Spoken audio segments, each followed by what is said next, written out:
मेरे YouTube channel पर आप सभी का हार्दिक स्वागत है, अभिनंदन है। जय श्री कृष्णा, राधे राधे। हमारा चैप्टर चल रहा है जीव जन्म कैसे करते हैं, ठीक है। इसके बारे में कल मैंने एक गर्भकाल की अवधि के बारे में बताया था कि प्रसव कैसे कहते हैं, ठीक है, हमारी इस वीडियो में। तो प्रसव में हमने मनुष्य का प्रसव देखा था, बच्चे का जन्म प्रसव।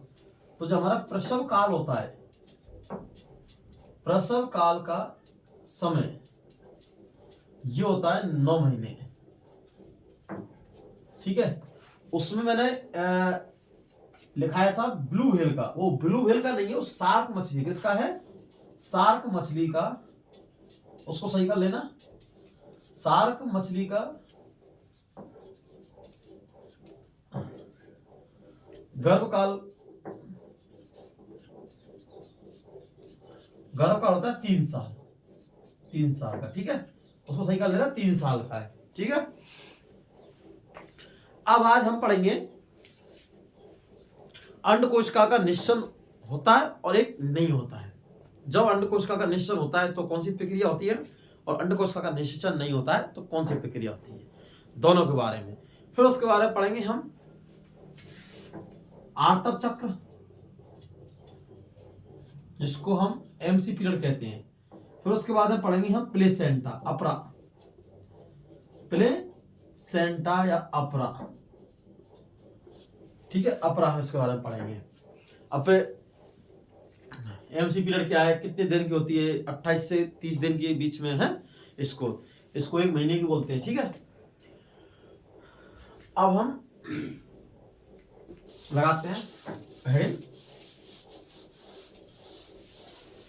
हेडिंग बनाते हैं हम।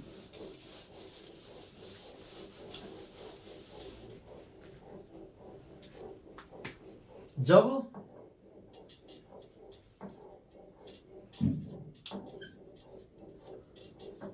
अंडकोशिका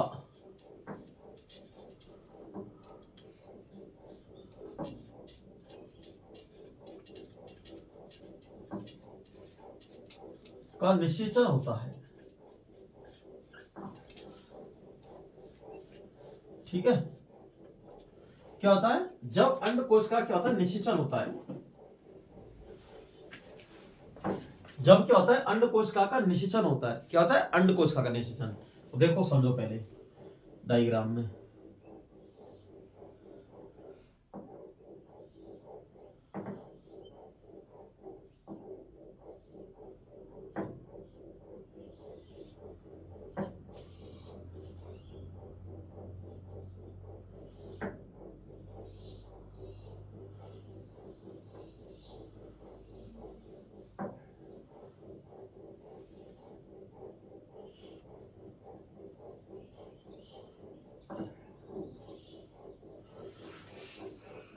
ये क्या है? हमारी मादा जनन तंत्र है। क्या है? मादा जनन तंत्र।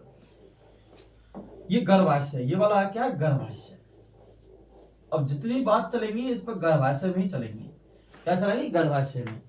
क्या अंडकोशिका का निश्चल हुआ गर्भाशय और अंडवाहिनी के अंदर, ठीक है।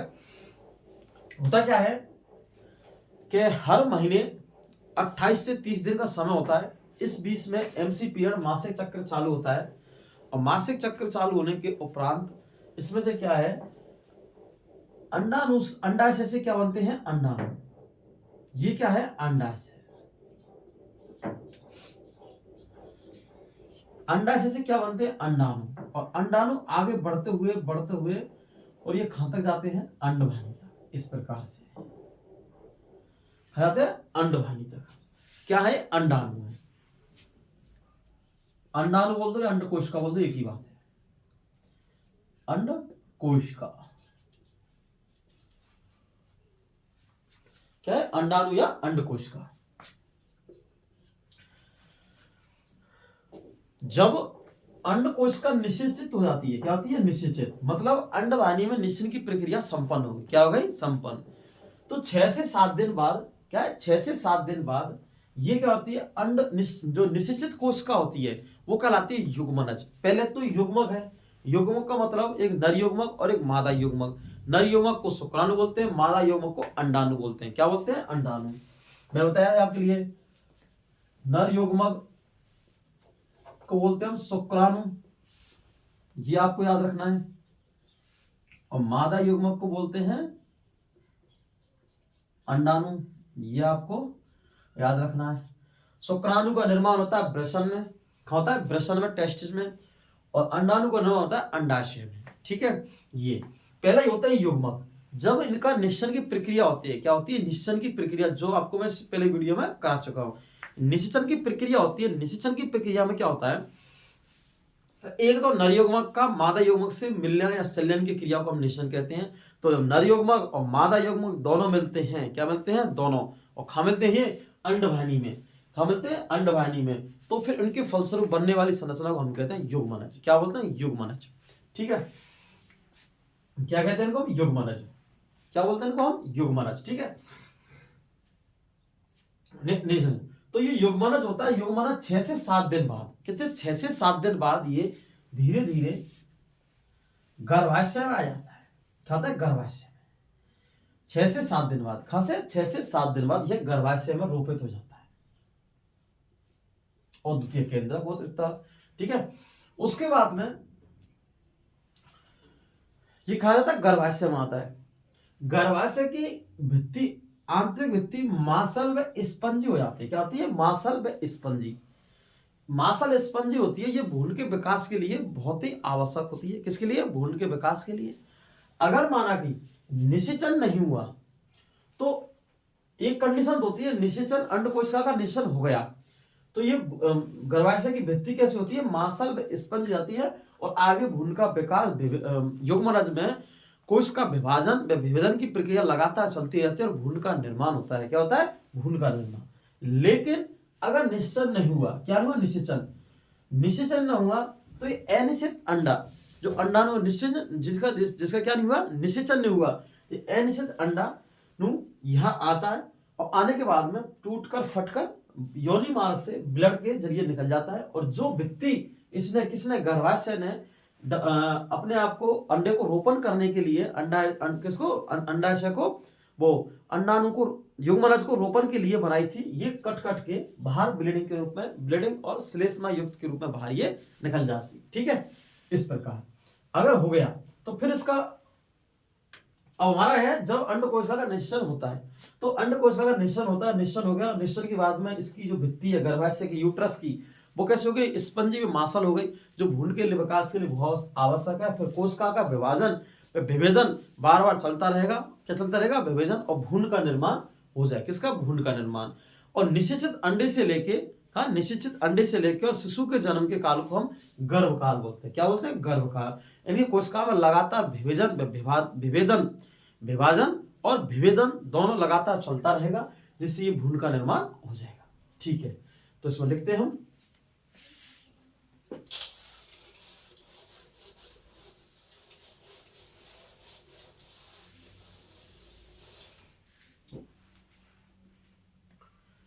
चालू करते हैं ऐसे,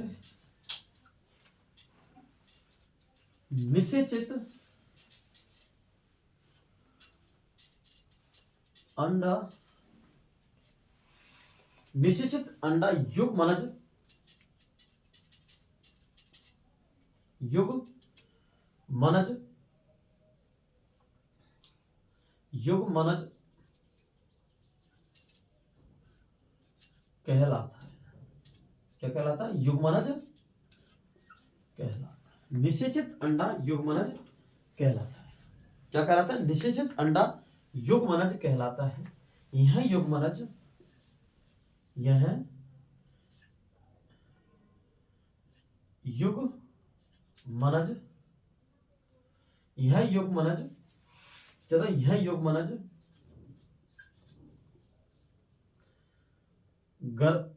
यह युग्मनज 7 से 6 से 7 दिन बाद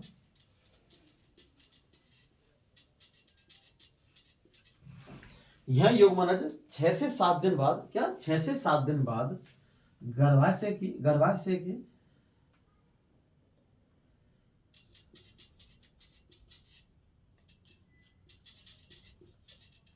गर्भाशय की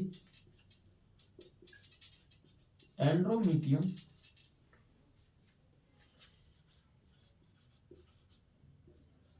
एंडोमीटियम, एंडोमीटियम मतलब उसकी आंतरिक भित्ति, एंडोमीटियम भित्ति में, एंडोमीटियम भित्ति में आकर रोपित हो जाता है, कहता है रोपित, आकर रोपित हो जाता है। क्या कह रहा है? निषेचित अंडा युग्मनज कहलाता है। क्या कहलाता है? निषेचित। सबसे पहले देखो, निषेचित अंडा क्या कहलाता है? युग्मनज, क्योंकि इसका क्या हो गया? निषेचित हो गया। और यह है युग्मनज 6 से 7 दिन बाद, कैसे 6 से 7 दिन बाद गर्भाशय की एंड्रोमीटियम भित्ति में आकर रोपित हो जाता है। क्या होता है? भित्ति में आकर रोपित हो जाता है। क्या होता है? भित्ति में जाकर रोपित हो जाता है। किसमें? गर्भाशय की में। फिर इसके बाद भित्ति में आकर रोपित हो जाता है। युग्मनज में, युग्मनज में लगातार कोश का विभाजन, कोश का विभाजन एवं विभेदन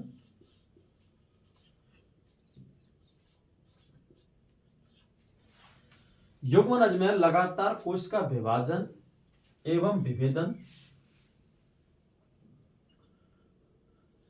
चलता, कोश का विभाजन व विभेदन चलता रहता है। क्या? कोश का विभाजन व विभेदन चलता रहता है, जिसके परिणाम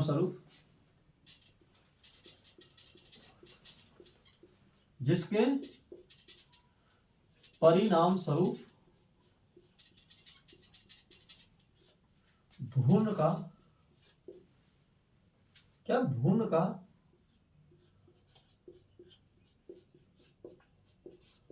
निर्माण होता है। देखो, निषेचित अंडा युग्मनज कहलाता है। युग्मनज 6 से 7 दिन बाद, कैसे? जब क्या हो गया? अंडे का क्या होगा? निषेचन हो गया, फर्टिलाइजेशन हो गया। कहां पर? अंडवाहिनी में। उसके 6 से 7 दिन बाद, किससे? 6 से 7 दिन बाद गर्भाशय की एंडोमीटियम भित्ति में आकर, क्या है? गर्भाशय की एंडोमीटियम भित्ति में आकर रोपित हो जाता है। क्या होता है? गर्भाशय की एंडोमीटियम भित्ति में आकर रोपित हो जाता है। युग्मनज में लगातार कोश का विभाजन एवं विभेदन चलता रहता है। युग्मनज में लगातार कोश का विभाजन व विभेदन चलता रहता है। क्या चलता है? युग्मनज में लगातार कोश का विभाजन एवं विभेदन चलता रहता है। किसमें? युग्मनज में। युग्मनज में 1 से 2 से 4, 4 से कोश का विभाजन, 16 कोश की अवस्था, मैंने कल बताई नहीं आपके लिए, मॉरूला, फिर ग्रास्टुला अवस्था, ठीक है, कोरकपुटी, इसका निर्माण होता रहता है।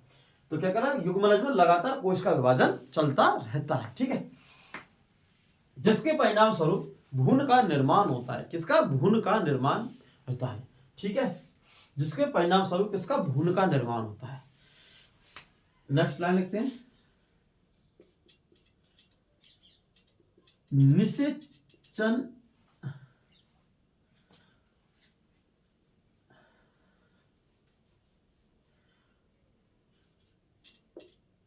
अंडकोशिका के, ऐसे लिखो, अंडकोशिका के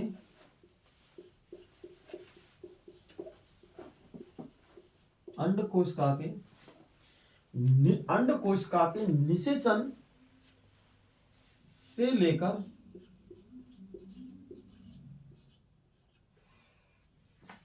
अंडकोशिका के निषेचन से लेकर और शिशु के जन्म तक की प्रक्रिया, शिशु के जन्म तक की प्रक्रिया, शिशु के अंडकोशिका के निषेचन से लेकर शिशु के जन्म तक की प्रक्रिया, शिशु के जन्म तक की प्रक्रिया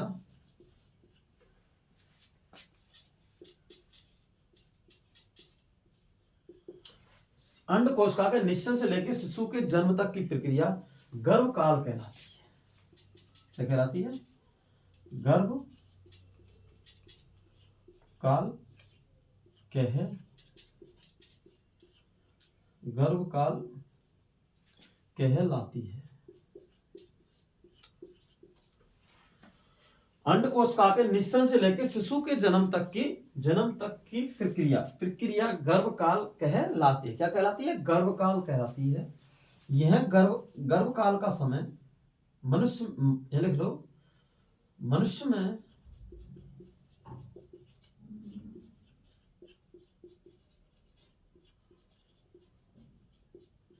गर्भ काल का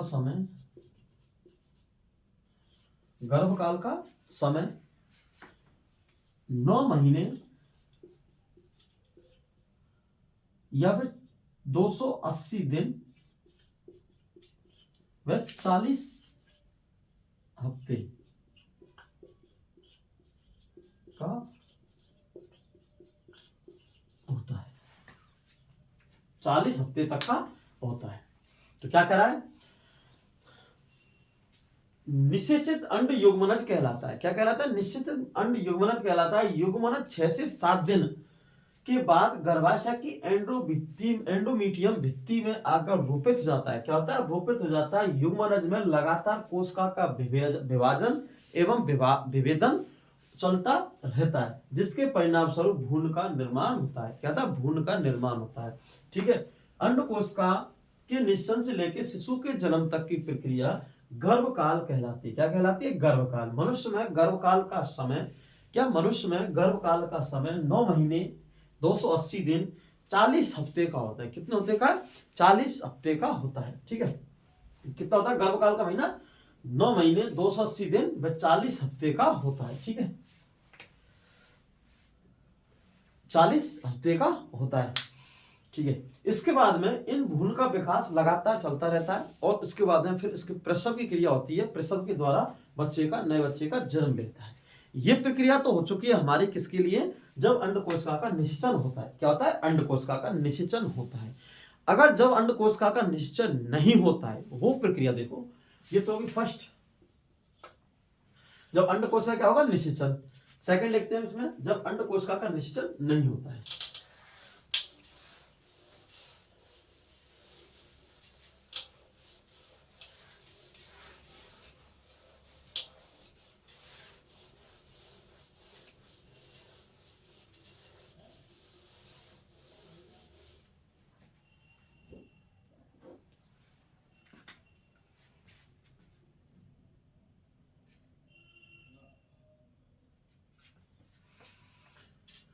देखो सेकंड, जब अंड कोशिका का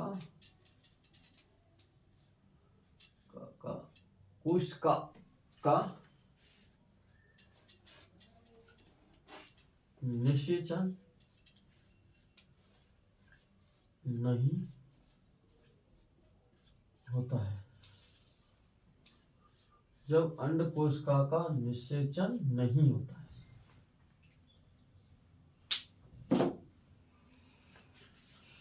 क्या कह रहा है? जब क्या है? अंड कोशिका का निषेचन नहीं होता है। क्या नहीं होता है? जब अंड कोशिका का निषेचन नहीं होता है, यह कंडीशन है। जब अंड कोशिका का निषेचन नहीं होता है। इसमें देखो कंडीशन में सेम डायग्राम,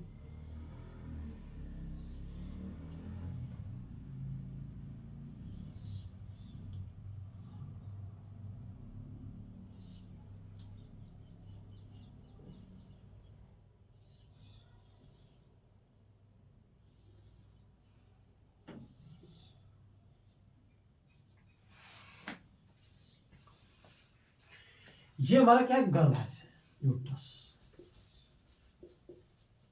क्या है? Uterus,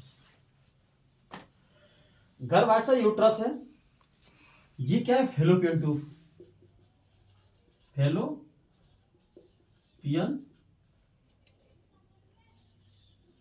tube. ठीक है, ये क्या है? Fallopian tube. होता क्या है कि जब अंडाशय से हर महीने, क्या है, अंडाशय से हर महीने अंडाणु का क्या होता है, निर्माण होता है।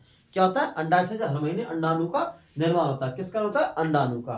तो अंडाणु इस प्रकार से आगे बढ़ता जाता है, और ये क्या है, नर योग मादा युग्मक भाग है अंडाणु, है युग्मक नहीं, ये युग्मक है, क्या है, मादा युग्मक। क्या होता है, हर महीने जब अंडाशय से अंडाणु का निर्माण होता है तो गर्भाशय की भित्ति खुद को अंडाणु को रोपित करने के लिए खुद को तैयार करती है। क्या करती है, गर्भाशय की भित्ति या गर्भाशय खुद को अंडाणु को रोपित करने के लिए खुद को क्या करता है, तैयार करता है। क्या करता है, खुद को तैयार करता है। कौन, गर्भाशय।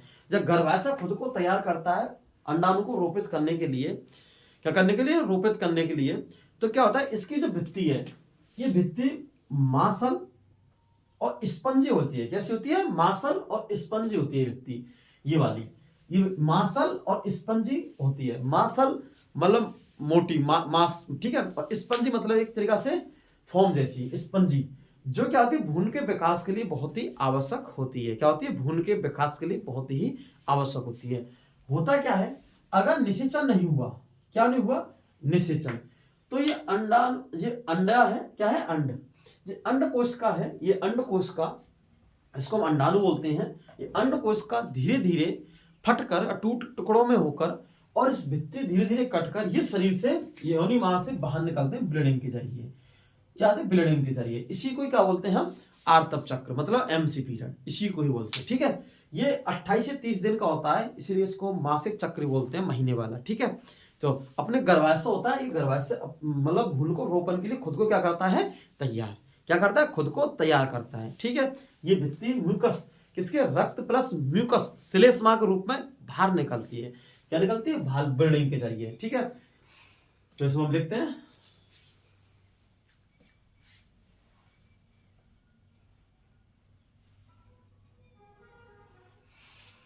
ठीक है,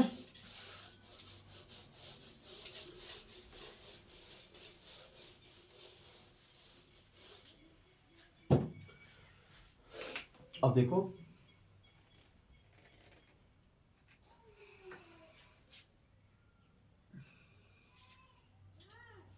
हर महीने, इसे लिखो, हर महीने निषेचित, हर महीने निषेचित अंड कोशिका को, ऐसे देखो, हर महीने गर्भाशय, ऐसे देखो, हर महीने गर्भाशय, हर महीने गर्भाशय खुद को तैयार करता है। हर महीने गर्भाशय खुद को तैयार करता है निषेचित अंडा प्राप्त करने के लिए। किसके लिए, निषेचित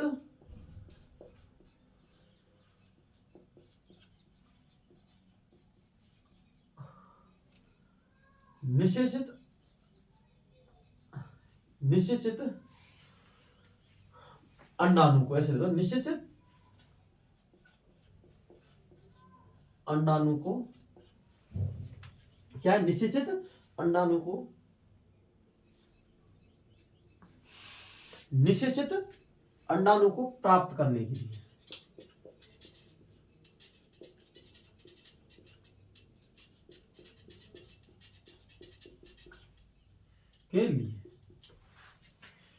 हर महीने गर्भाशय खुद को तैयार करता है। क्या करता है, खुद को तैयार, डेवलपमेंट करता है। किसके लिए, निषेचित अंडाणु को प्राप्त करने के लिए। किसके लिए, निषेचित अंडाणु को प्राप्त करने के लिए। किसके लिए, निषेचित अंडाणु को प्राप्त करने के लिए। किसके लिए, निषेचित अंडाणु को प्राप्त करने के लिए। कौन, गर्भाशय खुद को तैयार करता है। क्या करता है, खुद को तैयार करता है निषेचित अंडाणु को प्राप्त करने के लिए। ठीक है, नेक्स्ट,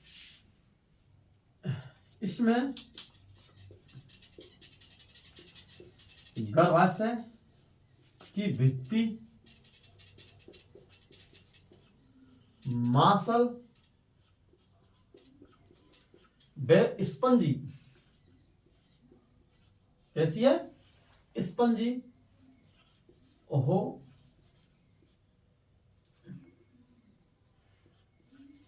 हो जाती है। क्या होता है? इसमें गर्भाशय की भित्ति मांसल व स्पंजी हो जाती है। क्या होती है? स्पंजी हो जाती है, जो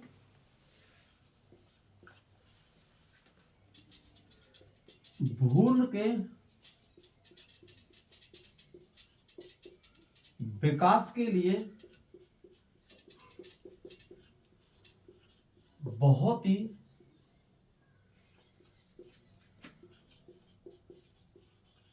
आवश्यक होती है। जो भ्रूण के विकास के लिए बहुत ही आवश्यक होती है। क्या होती है? जो भ्रूण के विकास के लिए बहुत ही आवश्यक होती है। क्या होती है? जो भ्रूण के विकास के लिए बहुत ही आवश्यक होती है। किसकी?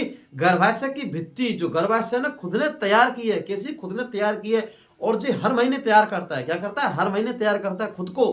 किसके लिए?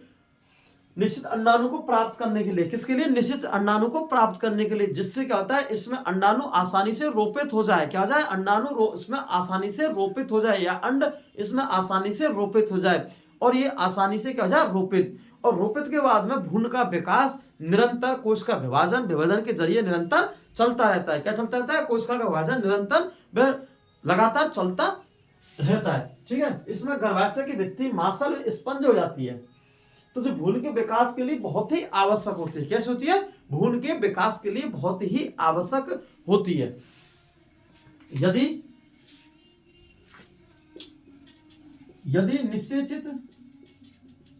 यदि निषेचन नहीं हुआ, ऐसे देखो, यदि निषेचन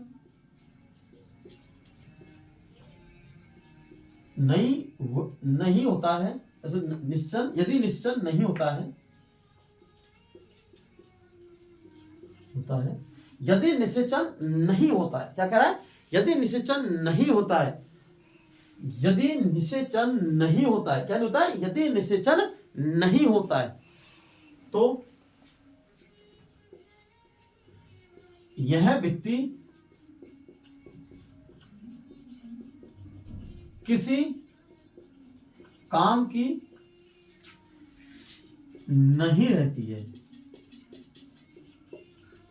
देखो, अगर निषेचन हो जाता है, क्या होता है? निषेचन हो जाता है, तो यह भित्ति भ्रूण के विकास के लिए आवश्यक होती है। क्या होती है? भ्रूण के विकास के लिए आवश्यक होती है। अगर निषेचन नहीं होता है, क्या नहीं होता है? अगर निषेचन नहीं होता है, यदि निषेचन नहीं होता है, तो यह भित्ति किसी काम की नहीं होती है। क्या नहीं होती है? किसी काम की नहीं होती है। तो नहीं होती है तो इसका क्या करें? गर्भाशय में तो लंबे समय तक रह नहीं सकती है। अगर गर्भाशय में लंबे समय तक रहेगी, तो हर महीने पर दूसरी बार फिर उसको मांसल, तो धीरे धीरे गर्भाशय ब्लॉक हो जाएगा, बंद हो जाएगा।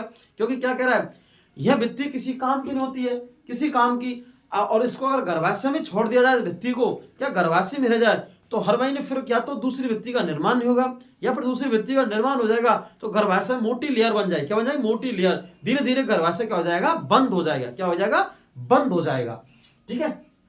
धीरे धीरे क्या होगा? गर्भाशय बंद हो जाएगा। क्या होगा? धीरे धीरे गर्भाशय बंद हो जाएगा। क्या होगा? धीरे धीरे गर्भाशय बंद हो जाएगा। ठीक है।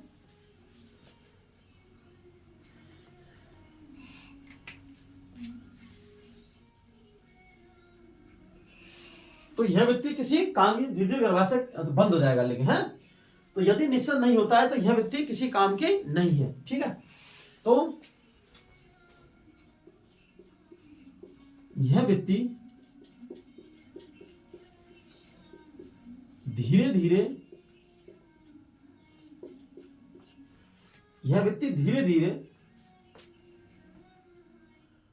कट कर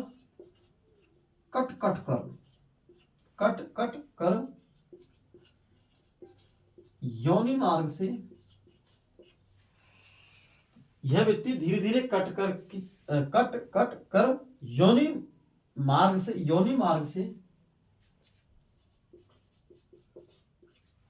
योनि मार्ग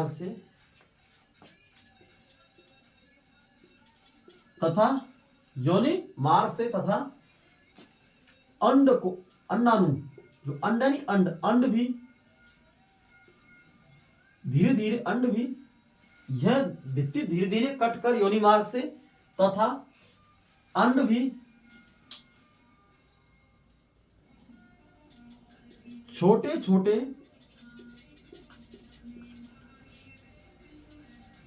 टुकड़ों में टूटकर, छोटे छोटे टुकड़ों में टूटकर, क्या छोटे छोटे टुकड़ों में टूटकर योनि मार्ग से, योनि मार्ग से, क्या है, छोटे छोटे टुकड़ों में टूटकर योनि मार्ग से, क्या, योनि मार्ग से, किससे, योनि मार्ग से रक्त मतलब ब्लड व म्यूकस, इसको बोलते हैं श्लेष्मा, श्लेष्मा, रक्त व म्यूकस के साथ,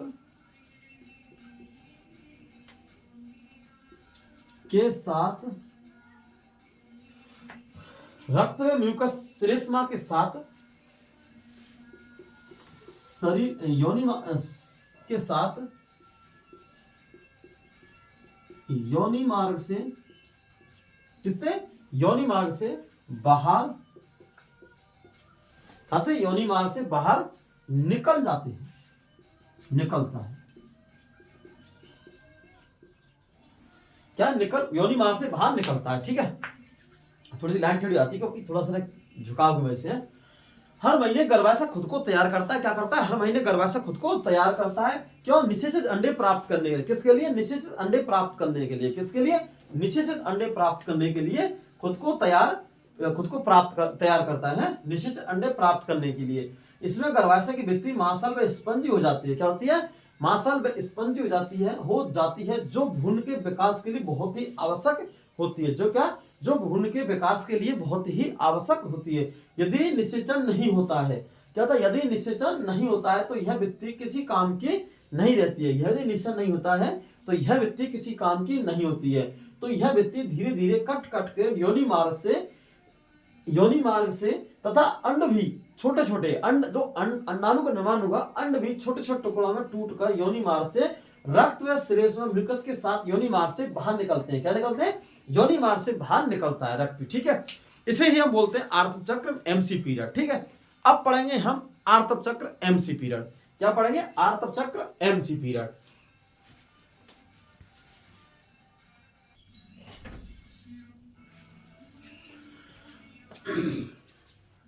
तो हमारा ये कंप्लीट हो चुका है जब अंडकोशिका का निषेचन नहीं होता है। ठीक है, अब आप करेंगे आर्तव चक्र मेस्टर साइकिल है, जिसको एमसी पीरियड बोला जाता है। ठीक है, क्या बोला जाता है, एमसी पीरियड। कितने दिन की होती है, 28 से 29 दिन, लगभग एक महीने की। ठीक है, एक महीने मान सकते हैं इसको, इसलिए इसको मासिक चक्र बोलते हैं। क्या बोलते हैं इसको, मासिक चक्र बोलते हैं।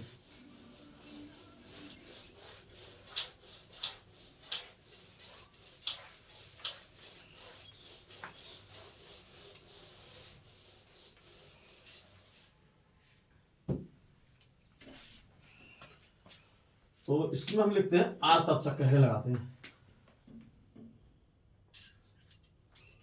आर्तव चक्र। ठीक है, आर्तव चक्र। आर्तव चक्र की समय अवधि होती है 28 से 29 दिन। जो इसकी क्या होती है, अवधि होती है 28 से 29 दिन की होती है। कभी कभी किसी में ये पहले हो सकती है, कभी कभी में से बाद में 30 से 32 35 दिन। लेकिन अगर इसमें उतार चढ़ाव अधिक आता है तो डॉक्टर की सलाह लीजिए। ठीक है, एमसी पीरियड में इसमें हम लिखते हैं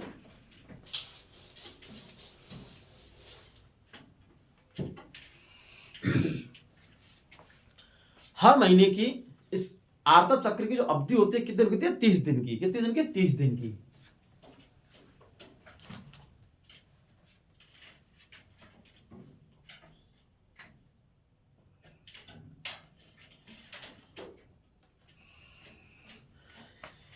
लिखते हैं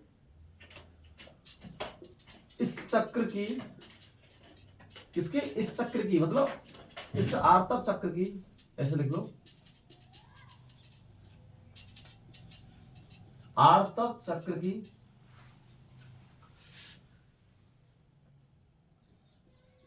अवधि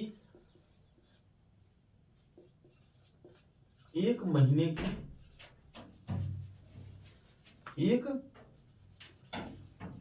महीने की होती है। इस आवर्तक चक्र की अवधि 1 महीने की होती है। क्या होती है? 1 महीने की होती है।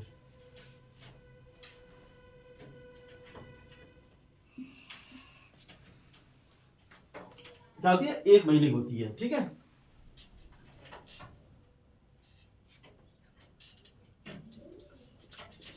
यह चक्र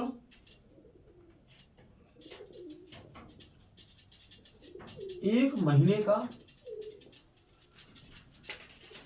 समय लेता है। यह चक्र क्या लेता है? 1 महीने का समय लेता है, जिसे हम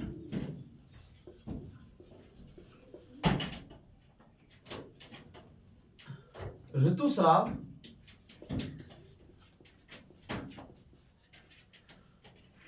व रजोधर्म कहते हैं। क्या कहते हैं?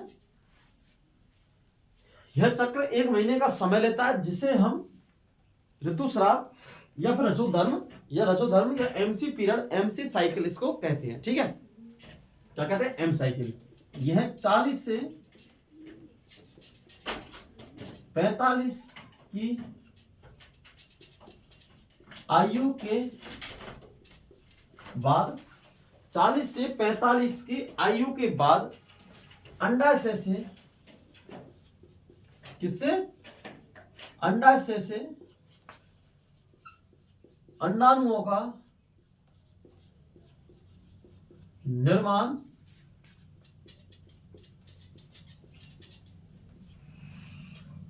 चालीस से 45 की आयु के बाद अंडाशय से अंडाणुओं का निर्माण बंद हो जाता है, बंद हो जाता है। 40 से 45 की आयु के बाद अंडाशय से अंडाणुओं का निर्माण बंद हो जाता है। क्या होता है? निर्माण बंद हो जाता है। किससे? अंडाशय से अंडाणुओं का निर्माण बंद हो जाता है। और फिर जब अंडाणु का निर्माण क्या होता है? बंद हो जाता है, जिसके फलस्वरूप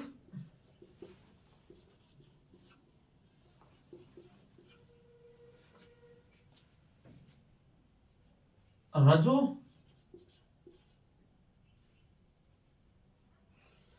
देखो, ठीक है, रजोधर्म भी बंद, जिसके बाद रजोधर्मी क्या होता है? बंद हो जाता है। जिसके बाद क्या होता है? रजोधर्म भी बंद हो जाता है। क्या होता है? रजोधर्म भी बंद हो जाता है, जिसे हम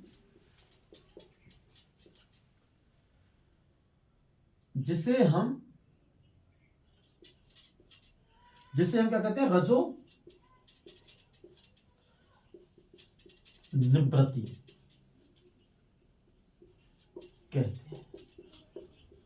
ठीक है, क्या जिसे हम क्या कहते हैं? रजो निवृत्ति कहती हैं। क्या कहते हैं? रजो निवृत्ति। 40 से 45 आयु के बाद अंडाशय से अंडाणुओं का निर्माण बंद हो जाता है, जिसके बाद रजोधर्म भी बंद हो जाता है, जिसे हम क्या कहते हैं? रजो निवृत्ति। जब रजोधर्म का बंद होना, क्या कहलाता है? रजो निवृत्ति। ठीक है,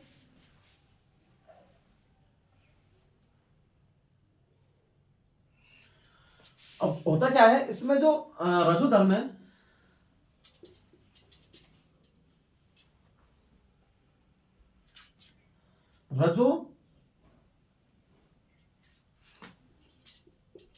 रजोधर्म में, रजोधर्म का कारण, वो रजोधर्म का नियंत्रण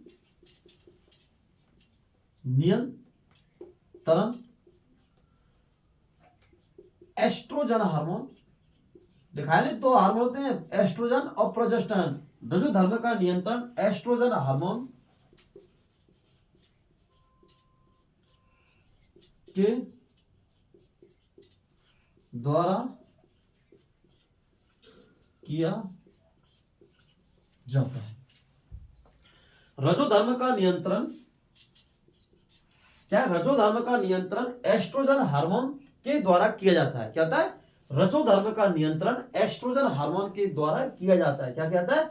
एस्ट्रोजन हार्मोन के द्वारा किया जाता है। रजोधर्म का नियंत्रण एस्ट्रोजन हार्मोन द्वारा किया जाता है। किसके द्वारा? एस्ट्रोजन हार्मोन द्वारा किया जाता है। किसका? रजोधर्म का नियंत्रण। रजोधर्म का नियंत्रण एस्ट्रोजन हार्मोन का के द्वारा किया जाता है। और रजोधर्म का कारण ऐसे लिखते हैं, रजोधर्म का कारण क्या? रजो एमसीपी क्यों आती है? गिरता हुआ स्तर एस्ट्रोजन का, ऐसा कारण एस्ट्रोजन प्रोजेस्टेरोन प्रोजेस्टेरोन हार्मोन का गिरता हुआ, प्रोजेस्टेरोन हार्मोन का गिरता हुआ स्तर, गिरता हुआ रजोधर्म का कारण प्रोजेस्टेरोन हार्मोन का गिरता हुआ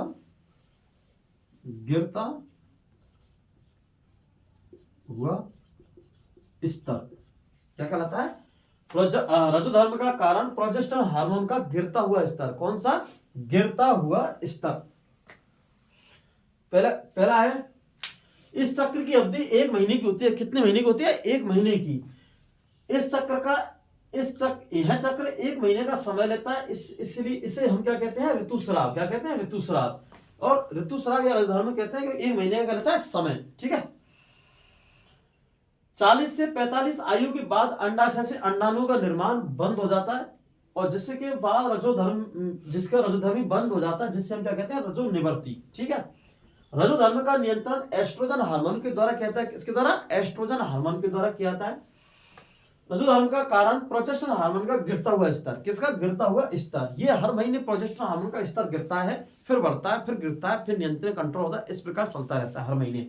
ठीक है। क्योंकि नियंत्रण कौन सा हार्मोन करता है? इसको एस्ट्रोजन हार्मोन। क्या करता है? एस्ट्रोजन। अगर स्तर गिर गया तो उसको बढ़ाना है तो कौन सा हार्मोन? Oestrogen hormone. किसको? प्रोजेस्टेरोन हार्मोन का गिरता हुआ स्तर। ठीक है। और लिखते हैं नेक्स्ट लाइन,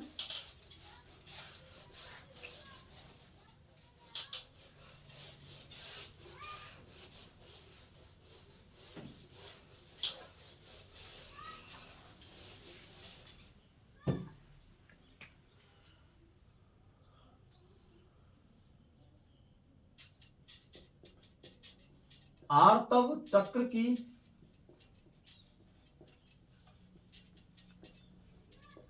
अवधि 28 से 29 दिन की मानी जाती है।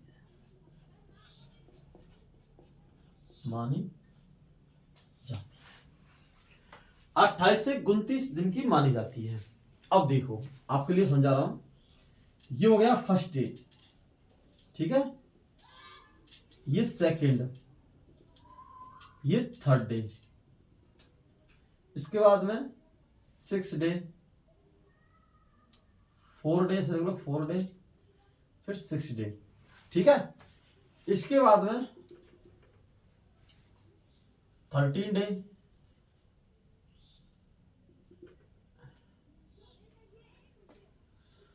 फिर 13 प्लस 6 डे, सॉरी 13 डे। ठीक है। फिर 13 डे, फिर उसके बाद में 14, फिर धीरे धीरे चलता रहता है ये, फिर 25, 60, फिर इसके बाद में 28। ठीक है। इस प्रकार। ठीक है। 4th लिख लो इसको, है सेकेंड डे, फिर इसका 3rd डे है। इसको ऐसे लिख लो, क्या बोलो? थर्ड।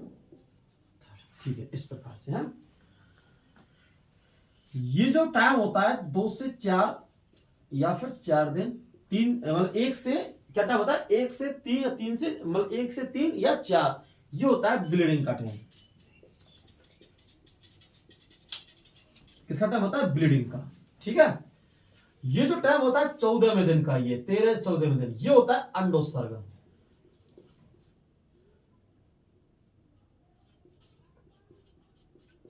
किसका टाइम होता है? अंडोत्सर्ग का। क्या होता है? अंडोत्सर्ग। इसी बोलते हैं हम रिक्स पीरियड। क्या बोलते हैं इसको? रिक्स।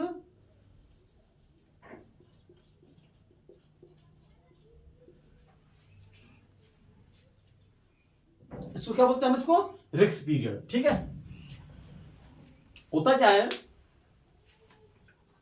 मैं आपको डायग्राम समझाऊंगा।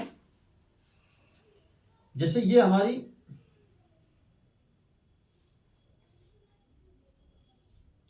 बार बार चित्र आ रहा है, चित्र बन जाना ओके होना चाहिए, कोई दिक्कत नहीं हो जाए डायग्राम।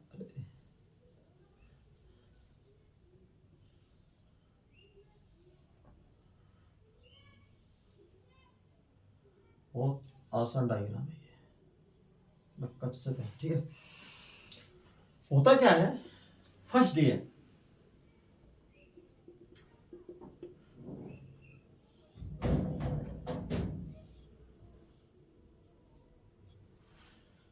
फर्स्ट डे में क्या होती है? ब्लीडिंग होता है। क्या होता है? ब्लीडिंग।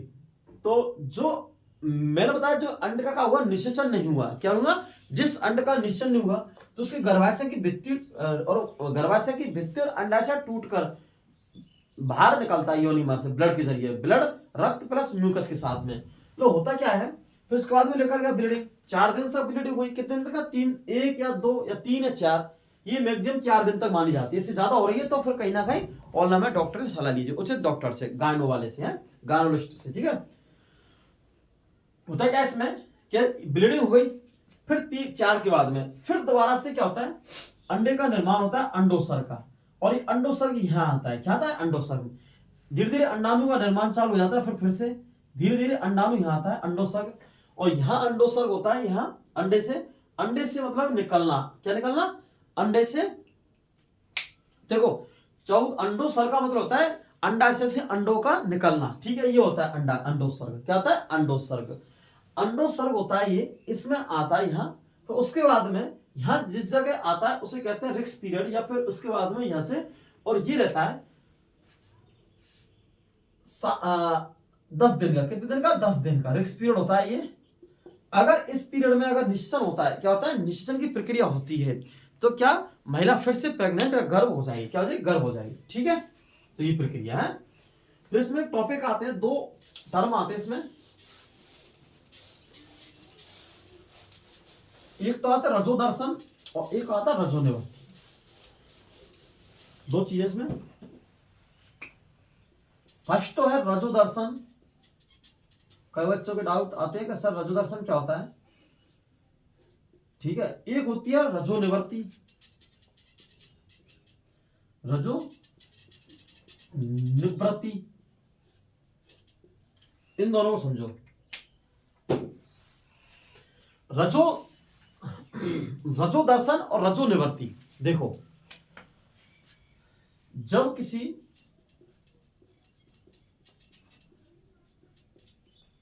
लड़की में पहली बार आर्तव चक्र का शुरू होता है, आर्तव चक्र शुरू होता है तो उसे हम रजो दर्शन कहते हैं। पहली बार जब किसी लड़की में पहली बार आर्तव चक्र शुरू होता है, क्या होता है? जब किसी लड़की में पहली बार आर्तव चक्र शुरू होता है तो उसे हम रजो दर्शन कहते हैं। क्या कहते हैं? इसे हम रजो दर्शन कहते हैं, पहली बार। ठीक है, बाद में हर महीने आएगा उसे हम कहते हैं रजो धर्म, लेकिन पहली बार आता है उसे हम कहते हैं रजो दर्शन। ठीक है, जब किसी महिला में, भाई 45 के बाद तो महिला ही होगी, नहीं क्या लड़की होगी? महिला। जब किसी महिला में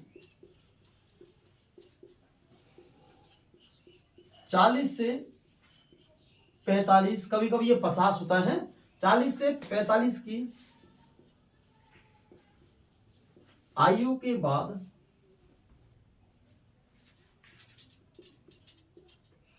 बाद रजोधर्म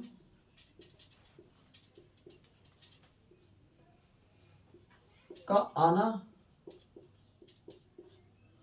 रजोधर्म का आना बंद हो जाता है, जो हर महीने चलता है बंद हो जाता है।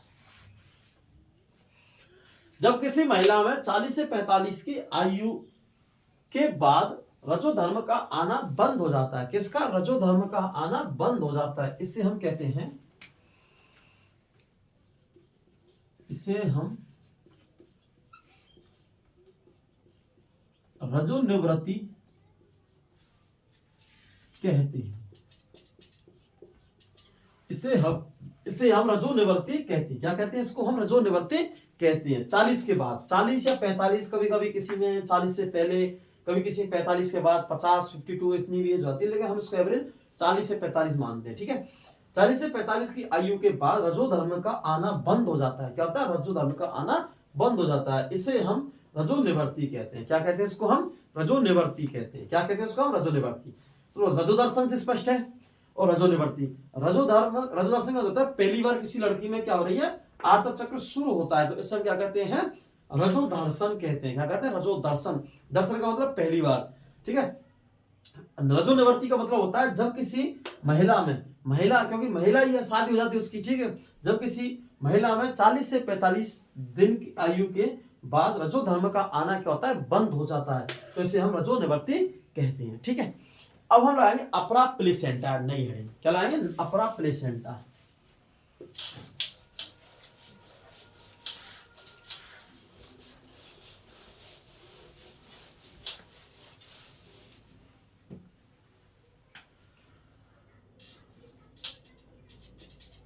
अपरा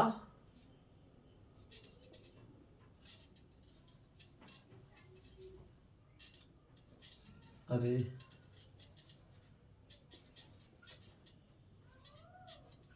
प्लेसेंटा, अपरा प्लेसेंटा। ठीक है, अपरा प्लेसेंटा। अपरा प्लेसेंटा क्या होता है?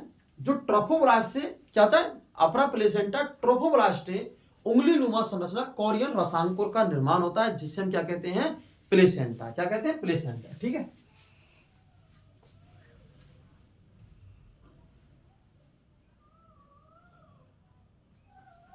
ठीक है, तो हम लिखते इसमें अंतरोपण के पश्चात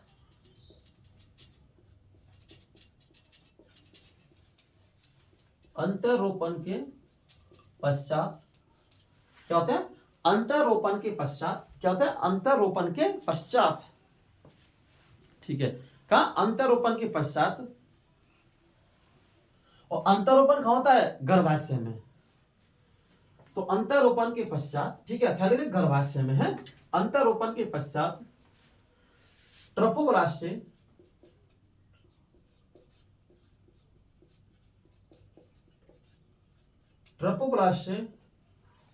उंगली नुमा, कैसे? उंगली नुमा कोरियन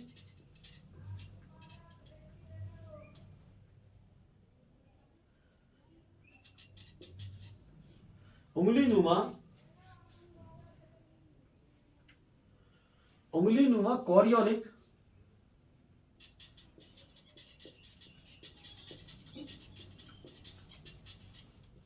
उंगली नुमा क्या? उंगली नुमा कोरियोनिक कैसे है? उंगली नुमा कोरियोनिक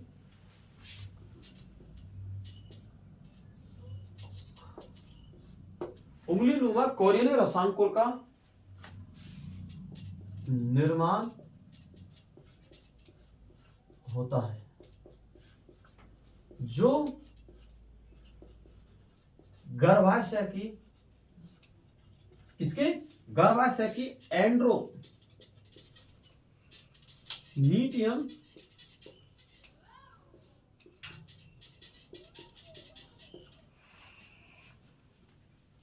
अंतरोपण के पश्चात ट्रोफोब्लास्ट की, क्या? ट्रोफोब्लास्ट से, किससे? ट्रोफोब्लास्ट से। मैंने कल बताया आपके लिए,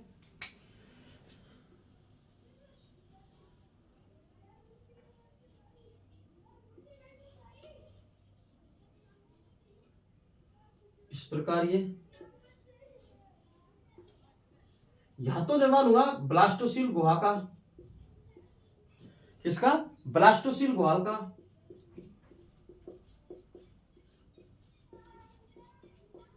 सील गुहा, यहां से ट्रोफोब्लास्ट का निर्माण हुआ, किसका, ट्रोफोब्लास्ट का।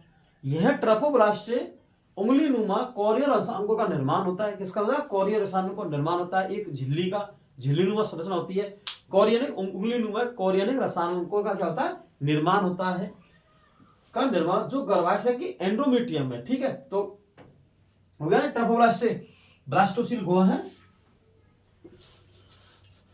तो जो गर्भाशय की एंडोमेट्रियम भित्ति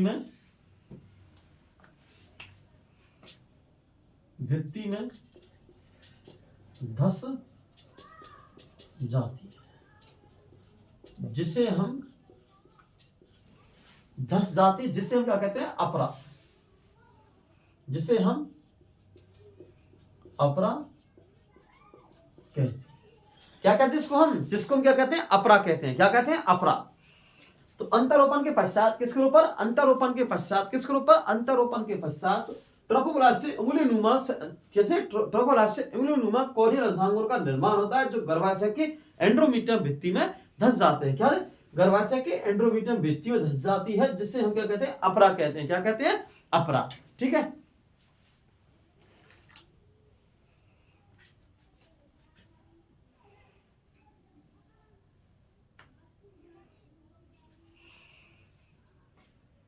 क्या कहते हैं, जिसे हम अपरा कहते हैं, ठीक है। और या फिर अपरा कहते हैं, या फिर माता व भ्रूण के माता भ्रूण के ऊतकों के कार्य किया संयोजन को, माता व भ्रूण के ऊतकों के कार्य किए संयोजन को, किसको, कार्य किए संयोजन को हम माता व भ्रूण के ऊतकों के कार्य किए संयोजन, किसके, कार्य किए संयोजन को हम क्या कहते हैं, कार्य किए संयोजन को हम क्या कहते हैं, अपरा कहते हैं। क्या कहते हैं, अपरा, इसलिए लोग अपरा कहती है, ठीक है। क्या फिर प्लेसेंटा,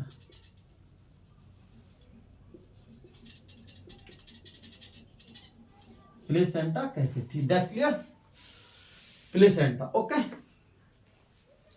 तो माता भ्रूण के ऊतकों के कार्य किया संयोजन को हम क्या कहते हैं, अपरा कहते हैं। ऐसे लिख लो, जब एंडोमेट्रियम भित्ति में जैसे हम क्या कहते हैं, अपरा कहते हैं। ये तस्तरीनुमा संरचना होती है, कैसी होती है, अपरा,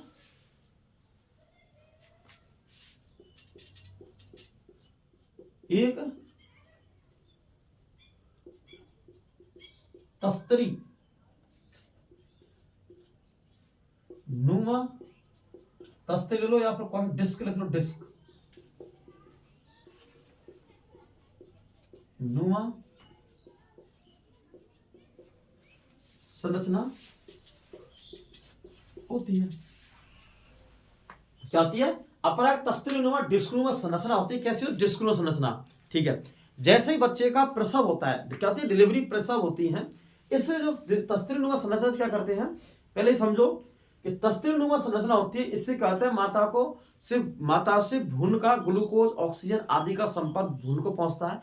भ्रूण द्वारा उत्पादित अपशिष्ट पदार्थों का वापस माता के शरीर में आता है। इसके हानिकारक पदार्थों का या फिर उस पोषक पदार्थ या लाभदायक पदार्थों का क्या होता है, आदान प्रदान होता है। उसके बाद में जैसे ही प्रसव की क्रिया होती है, किसकी क्रिया होती है, प्रसव की, तो भ्रूण के शरीर से, किसके शरीर से, मतलब प्रसव क्रिया के समय माता के शरीर से ये इसको बाहर निकाल दिए जाते हैं, जब प्रसव क्रिया होती है, डिलीवरी बच्चे के साथ में है। तो लिखते हैं फिर आर्तव चक्र के कार्य, वो सॉरी अपरा प्लेसेंटा के फंक्शन कार्य है।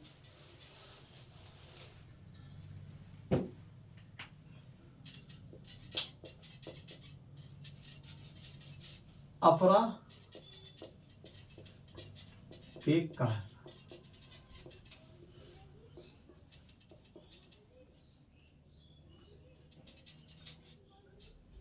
प्लेसेंटा,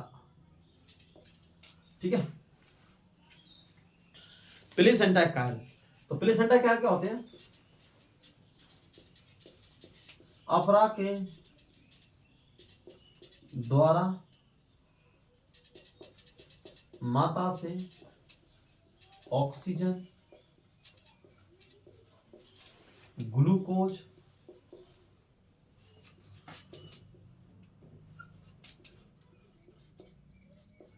आदि पोषक पदार्थों का परिवहन होता है। अपरा के द्वारा माता से ऑक्सीजन व ग्लूकोज आदि पोषक पदार्थों का परिवहन होता है। किसके लिए? भ्रूण के लिए। भ्रूण के लिए। अपरा के द्वारा माता से ऑक्सीजन ग्लूकोज आदि पोषक पदार्थों का परिवहन होता है। किसके लिए? भ्रूण के लिए। किसके लिए? भ्रूण बच्चे के लिए, ठीक है। अपरा के द्वारा माता से ऑक्सीजन ग्लूकोज आदि पोषक पदार्थों का परिवहन होता है। क्या होता है? परिवहन होता है भ्रूण के लिए। किसके लिए? भ्रूण के लिए, ठीक है। भ्रूण